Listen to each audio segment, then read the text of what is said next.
Assalamualaikum warahmatullahi wabarakatuh. Innal hamdalillah wassalatu wassalamu ala Rasulillah Sayyidina Muhammad ibni Abdullah wa ala alihi wa sahbihi wa mawalah, amma ba'du. Hadirin anu dipika hormat, anu insyaallah ku Allah dimuliakeun. Oge teu hilap ka bapak-bapak, ibu-ibu, warga sadaya anu ku pribados dipika hormat, anu insyaallah ku Allah dimuliakeun. Puji miwa syukur urang sanggakeun ka Allah Subhanahu wa taala anu alhamdulillah kalayan takdir ti mantena urang sadaya tiasa riung mungpulung patepung lawung patepang wajah dina tempat anu ieu barokah. Anu mudah-mudahan ieu reungan teh singajantenkeun hiji wasilah ngengengkeun syafaatul udma dina poe kiamah, amin ya Allah ya rabbal alamin. Oge rahmat miwa salam mugia salalamina dicurah tur dilimpah ka paduka Rasul wasana Kangjeng Nabi Muhammad sallallahu alaihi wasallam. Tilap ka para keluargana, sahabatna, tabiina, oge mudah-mudahan eta rahmat teh dugi ka urang sadaya, amin ya Allah ya rabbal alamin.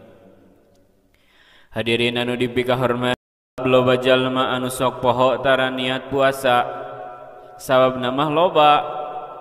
Aya nu tara taraweh, sareti magrib, kajongjonan bergadang, nonton drama, main game, jeung loba deui penyebabna teh. Padahal niat puasa teh penting, sabab jadi syarat jeung rukun puasa. Matak lamun teu niat teu sah puasana. Jeung niatna kudu ti peuting. Saur pidauh Rasul, man lam yubayit asyama qabla tulu'il fajri fala siyama lahu. Sing saha anu teu niat puasa ti peuting samemeh subuh mangka teu aya puasa kangge anjeunna.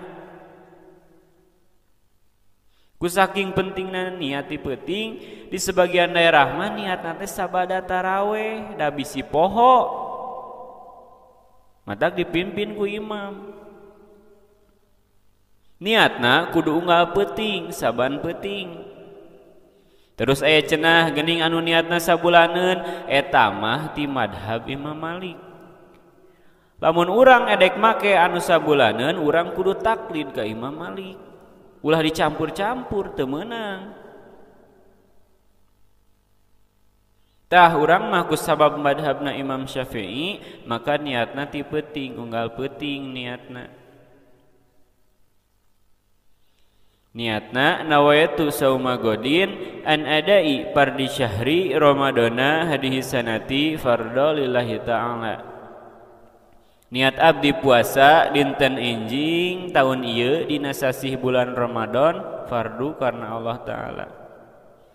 Terus kumaha lamun teu diucapkeun, teu nanaon, sabab da tempat niat mah dina hate, ngucapkeunana mah sunat. Matak lamun urang geus niat dina hate tos sah, ngan kurang afdol.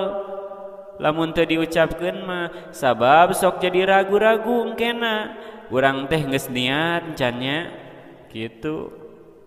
Matak alusna diucapkeun ongkoh dina hate ongkoh.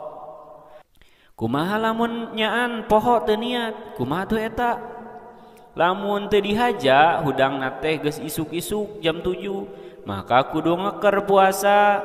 Maksudna nyaeta nahan teu dahar atawa nu matak ngabatalkeun puasa, terus engkena dikodoan puasana.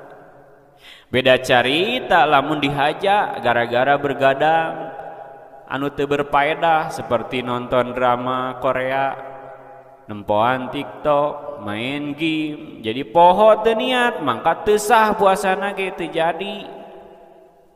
Lamun poho kudu kitu mah. Matak lamun embung tinggalin niat salat taraweh berjamaah. Gitu.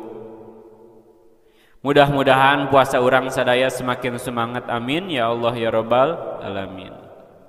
Hadirin anu dipika hormat, muaseur anu dicarios ti sim kuring dialap cikap, kirang langkungna ulah kirang-kirang hapunten. Wassalamualaikum warahmatullahi wabarakatuh.